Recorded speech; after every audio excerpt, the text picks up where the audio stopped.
Assalamualaikum warahmatullahi wabarakatuh. Perkenalkan, nama saya Kaila Nur Anissa, kelas C Akhiradim 036.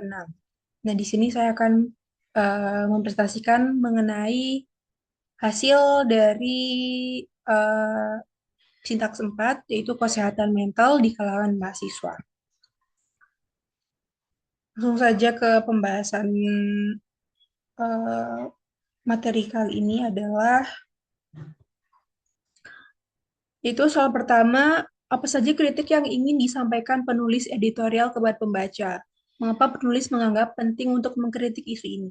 Nah, isu utama yang diangkat adalah kriminalisasi kasus bunuh diri yang terdapat pada paragraf 6, di mana masyarakat Indonesia ini masih menganggap bahwa kasus bunuh diri merupakan suatu kejahatan. Kritik ini penting dilakukan untuk menyadarkan masyarakat bahwa bunuh diri bukanlah kejahatan, namun masalah kesehatan jiwa.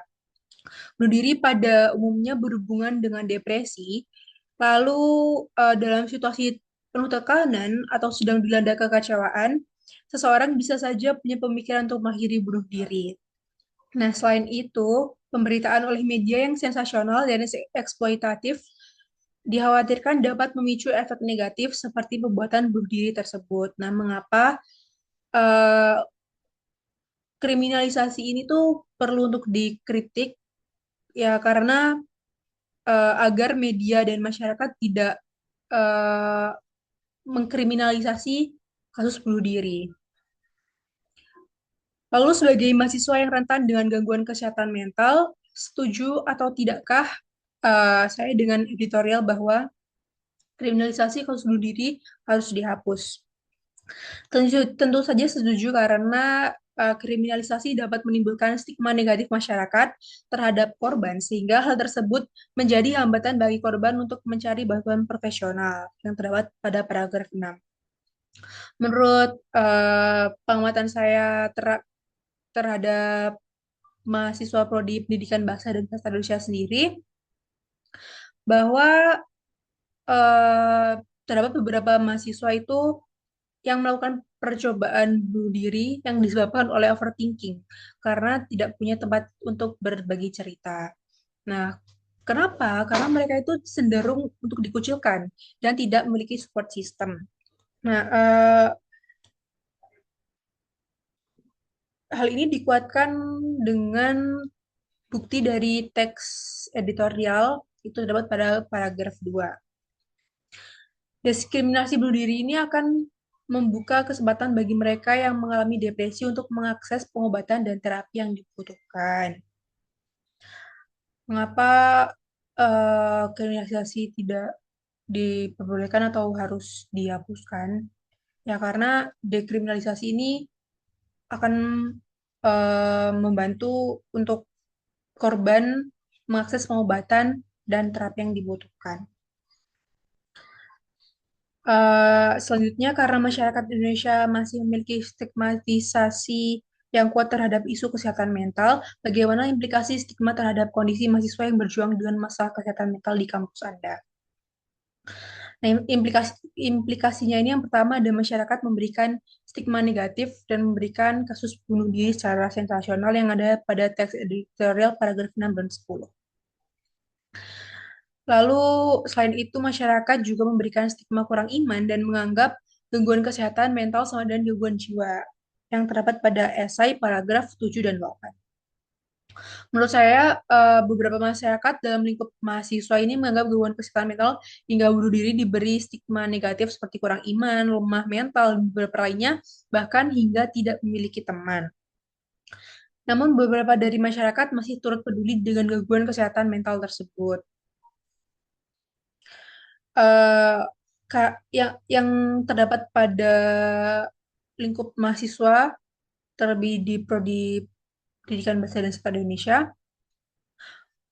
hmm, yang ada di lingkungan saya itu lebih ke sisi positif karena banyak teman yang mungkin sedang mengalami gangguan kesehatan mental karena berbagai faktor, tetapi karena teman-teman yang lain itu saling support dan menjadi tempat cerita yang baik, maka eh, kesehatan gangguan kesehatan mental ini mampu ditekan hingga tidak pada tahap bunuh diri.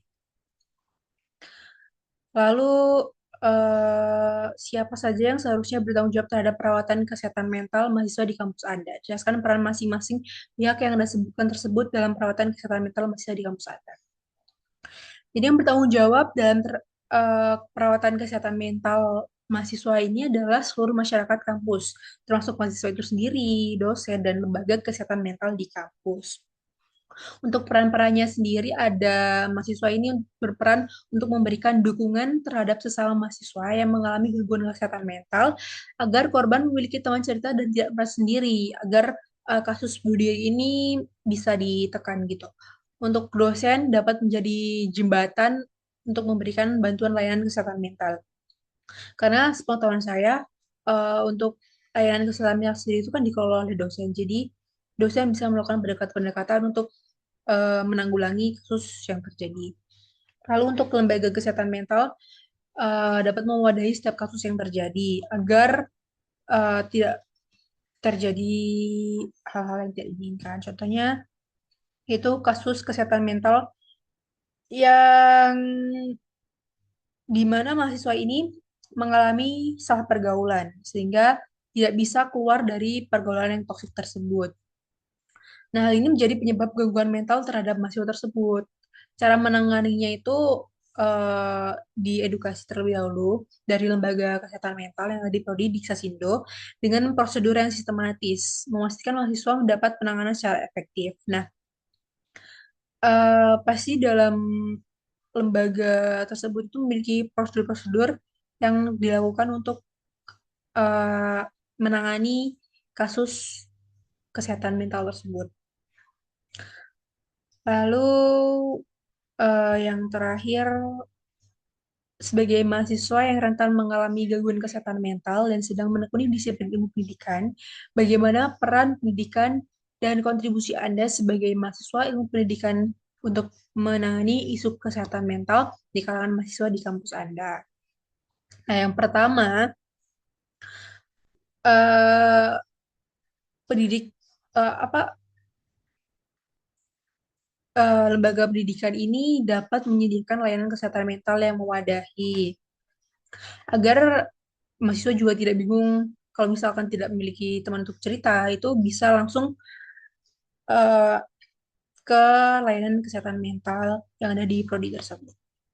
Lalu sebagai mahasiswa, kita bisa menciptakan lingkungan yang mendorong pencegahan aksi bunuh diri dengan suportif, dengan tidak membeda-bedakan teman, saling merangkul, solid gitu. Lalu ada bahu-membahu untuk membangun masyarakat yang lebih peduli dan mendukung, di mana setiap individu merasa aman dan terlindungi dan dapat mengakses bantuan yang mereka butuhkan ketika mengalami masalah mental. Nah, karena salah satu faktor yang mempengaruhi bunuh diri juga karena stigma masyarakat, jadi sebagai mahasiswa kita harus mengedukasi masyarakat agar lebih peduli dan mendukung eh, korban yang mengalami gangguan kesehatan mental agar korban tersebut juga merasa aman dan terlindungi. Lalu bisa mengakses bantuan yang mereka butuhkan agar tidak merasa terdiskriminasi atau merasa berbeda gitu. Lalu tidak memberikan stigma negatif pada korban. Nah, terutama pada masyarakat atau mahasiswa juga tidak boleh memberikan stigma negatif pada korban. Karena hal ini juga dapat membuat korban ini merasa terasingkan gitu. Lalu memberikan dukungan, pendampingan dan lebih peka terhadap tanda-tanda depresi dan masalah mental. Hal ini tuh agar kita juga bisa meminimalisir terjadinya kasus bunuh diri karena lebih peka di awal terhadap tanda-tanda depresi yang dialami sehingga bisa memberikan bantuan-bantuan terhadap korban gangguan kesehatan mental. Lalu penegak kode etik pemberitaan kasus bunuh diri.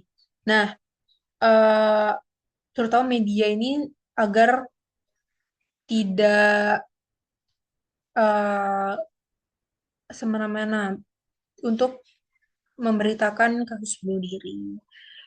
Lalu memberikan support system kasih sayang kepedulian. Nah, agar korban ini juga tidak merasa sendiri. Lalu yang terakhir ada memberikan edukasi tentang kesehatan mental. Edukasi ini juga digunakan agar stigma negatif masyarakat tersebut eh, dapat tidak terjadi gitu. Karena seperti yang kita ketahui, eh, bunuh diri itu juga bukan karena kurang iman, lemah mental, atau hal-hal tersebut, tetapi juga termasuk karena kesehatan mental atau depresi gitu. Nah, sekian presentasi yang dapat saya sampaikan.